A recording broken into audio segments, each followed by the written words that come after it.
ଧରା ପଡ଼ିଲେ ନକଲି ମେଟ୍ରିକ୍ ପରୀକ୍ଷାର୍ଥୀ। ହେଲୋ ବେନ୍ ନମସ୍କାର ଶୁଭ ସକାଳ। ଆପଣ ହିନ୍ଦୁ ଆସିବେ ଆଜି 26 ଫେବୃଆରୀ ଜାଣନ୍ତୁ ଜାଣିବା ଟପ୍ ନ୍ୟୁଜ୍। ନିମାପଡ଼ାରୁ ନକଲି ମାଟ୍ରିକ୍ ପରୀକ୍ଷାର୍ଥୀ ଗିରଫ। ନହନ୍ତରା ସ୍କୁଲରେ ପରୀକ୍ଷା ଦେବା ବେଳେ ଧରା ପଡ଼ିଲେ ପରୀକ୍ଷାର୍ଥୀ। ପରୀକ୍ଷାର୍ଥୀ ଜଣଙ୍କ ହେଉଛନ୍ତି ସାକ୍ଷୀଗୋପାଳ ଡାଙ୍ଗୁରାର ରାଜା ଭୋଇ। ଆଡମିଟ୍ କାର୍ଡରେ ଫଟୋ ମ୍ୟାଚ୍ ନ କରିବାରୁ ଧରା ପଡ଼ିଗଲେ ନକଲି ଛାତ୍ର। ସୂଚନା ଅନୁସାରେ ପରୀକ୍ଷାର୍ଥୀ ଜଣଙ୍କ ସାକ୍ଷୀଗୋପାଳ ଥାନା ଡାଙ୍ଗୁରା ଅଞ୍ଚଳର ରାଜା ଭୋଇ ହେଉଥିବା ବେଳେ ନିମାପଡ଼ା ବ୍ଲକ ନହନ୍ତରା ହାଇସ୍କୁଲରେ ଅନ୍ୟ ଜଣେ ଛାତ୍ରୀଙ୍କ ପାଇଁ ପରୀକ୍ଷା ଦେଉଥିବା ସମୟରେ ନକଲି ପରୀକ୍ଷାଙ୍କୁ ଧରିଥିଲେ ସୁପରିଟେଣ୍ଡର। ନିମାପଡ଼ା ବ୍ଲକ ସଲଙ୍ଗ ପଞ୍ଚାୟତରେ ଥିବା ମଧୁବନ ଶିକ୍ଷାଶ୍ରମ ହାଇସ୍କୁଲ ଶେଖ୍ ମୁସଲିମ ଉଦ୍ଦିନଙ୍କ ନାଁରେ ରାଜା ପରୀକ୍ଷା ଦେଉଥିଲେ।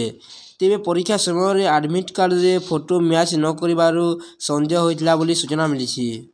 ଏହାପରେ ତାଙ୍କୁ ଥାନାରେ ଜିମା ଦିଆଯାଇଥିବା ବେଳେ ପୁଲିସ ରାଜାଙ୍କୁ ଗିରଫ କରି ଅଧିକ ପଚରାଉଚରା କରିଥିବା ଜଣାପଡ଼ିଛି।